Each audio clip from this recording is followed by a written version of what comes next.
besar terima kasih dan salam hormat saya kepada Bapak Suharso Monoarfa, kepada Prof. Emil Salim yang saya hormati, Pak Dino Patijalal yang saya hormati, kepada Ibu Tri Mumpuni dan kepada Ibu Diah Roro Esti yang juga saya hormati dan terus menginspirasi saya. Saya akan mulai dengan tahun 2019, belum lama. Per tahun 2019, suhu dunia telah naik 1,1 derajat Celcius dibandingkan era pra-industrial. Apa akibatnya?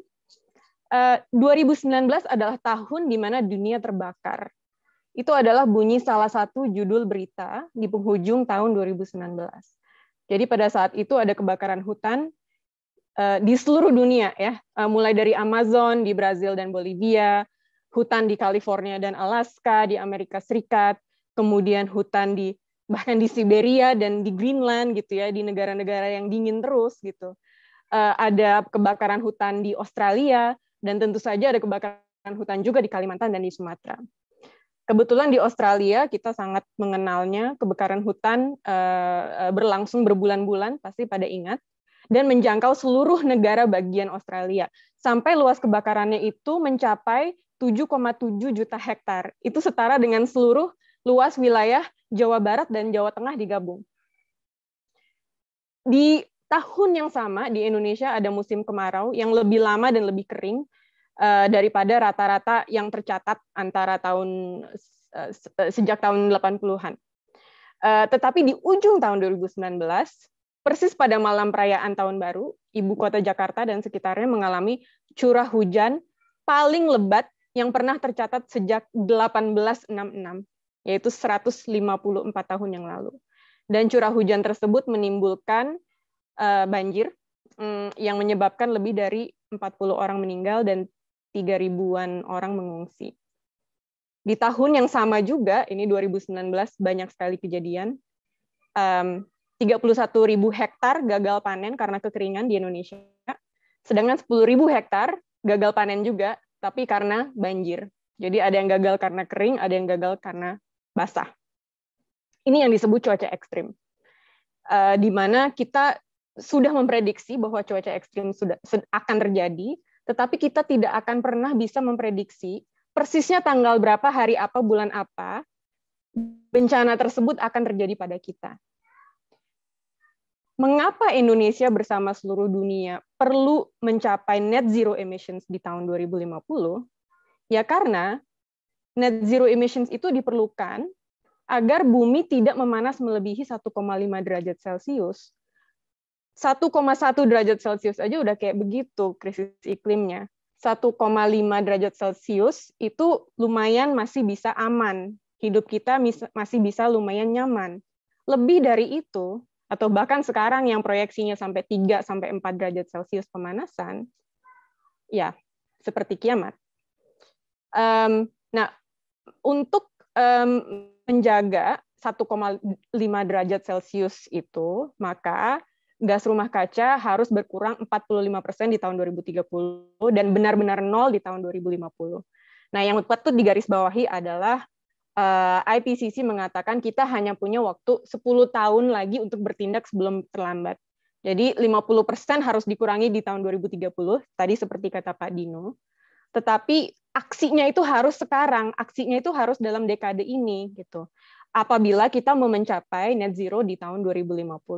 Jadi targetnya harus ambisius, aksinya harus cepat. Timbul suatu kekhawatiran gara-gara pandemi, karena kemarin pas pandemi emisi sempat turun, apalagi di masa-masa awal lockdown, tetapi sekarang udah naik lagi. Jadi timbul suatu kekhawatiran bahwa untuk mencapai target pengurangan emisi, jangan-jangan aktivitas ekonomi harus terhenti kayak kita lockdown kemarin.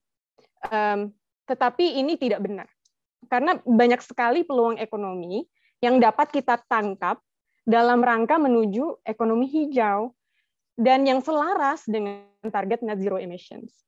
Misalnya ada peluang energi. Solar panel adalah sumber listrik paling murah sepanjang sejarah peradaban manusia. Ini bukan pendapat saya, ini adalah hasil riset dari International Energy Agency tahun 2020.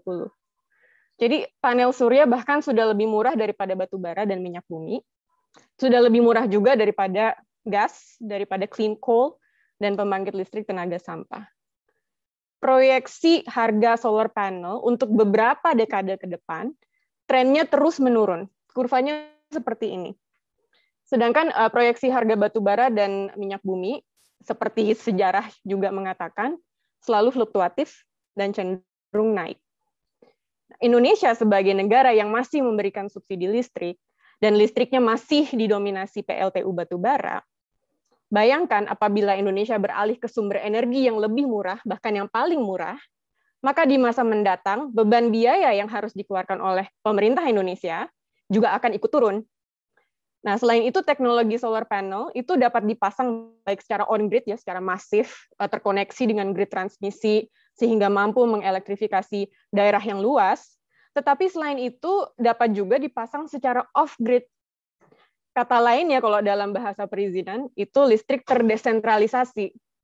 Kata lainnya kalau tadi menurut Ibu Tri Mumpuni, adalah listrik yang demokratisasi. Tidak harus terkoneksi dengan grid transmisi. Nah, ini memungkinkan elektrifikasi pulau-pulau terpencil di Indonesia yang saat ini masih bergantung pada kiriman diesel ya untuk menyalakan genset, dan kita semua tahu genset itu berisik dan bau kalau dinyalakan. Nah, inilah ketahanan energi yang sesungguhnya, di mana energi itu murah, sehat, dan terdesentralisasi, terdemokratisasi, mampu menjangkau seluruh masyarakat bahkan sampai yang terpencil. Dan ini adalah teknologi yang kebetulan zero emissions. Nah, selain peluang energi, ada juga peluang pendanaan. Investasi hijau secara global terus meningkat setiap tahun, dengan peningkatan year on year sekitar 20%. Di tahun 2019, pendanaan secara global untuk aksi iklim mencapai lebih dari $0,5 triliun. Dan total investasi untuk energi di dunia, ya tahun 2019, 71%-nya adalah investasi untuk energi terbarukan. Jadi hanya sedikit porsi tersebut untuk energi fossil fuel. Pendanaan iklim dari institusi keuangan naik 51% dari tahun sebelumnya. Setiap hari ya rasanya kita mendengar lagi berita, ada bank ini, ada investment arm itu, ada investment group ini, ada perusahaan ini, negara itu, yang tidak lagi mau investasi, tidak lagi mau memberikan pinjaman untuk sektor fossil fuel, bahkan ingin melakukan divestasi. Nah, ini juga terbukti dari pendanaan iklim, itu dari institutional investors, dari dana-dana lain, itu naik 4 kali lipat. Bahkan belanja rumah tangga untuk aksi iklim meningkat 32% dari tahun sebelumnya. Ini adalah angka global, ini adalah tren global. Jadi, tapi ya, kalau kita berharap investasi itu masuk ke Indonesia, ya, itu nggak akan datang dengan sendirinya. Harga solar panel yang murah tidak otomatis berarti solar panel akan mendominasi di Indonesia.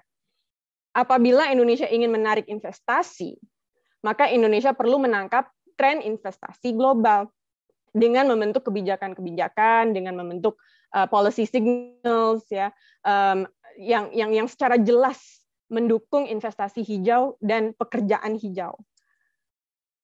Namun net zero emissions artinya kita tidak hanya cukup hanya dengan mendukung investasi hijau, karena kita juga harus menghilangkan dukungan terhadap usaha yang berbasis fossil fuel.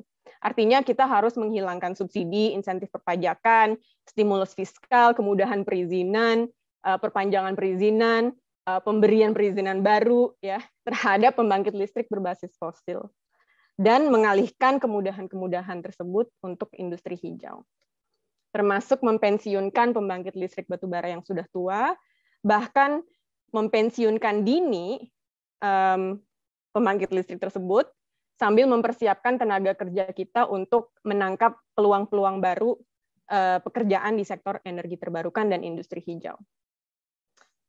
Hanya dengan cara itulah Indonesia dapat menikmati peluang yang demikian jelas terlihat dari tren ekonomi dan tren investasi, sekaligus mencapai net zero emissions di tahun 2050. Itu dulu dari saya. Terima kasih banyak. Assalamualaikum warahmatullahi wabarakatuh.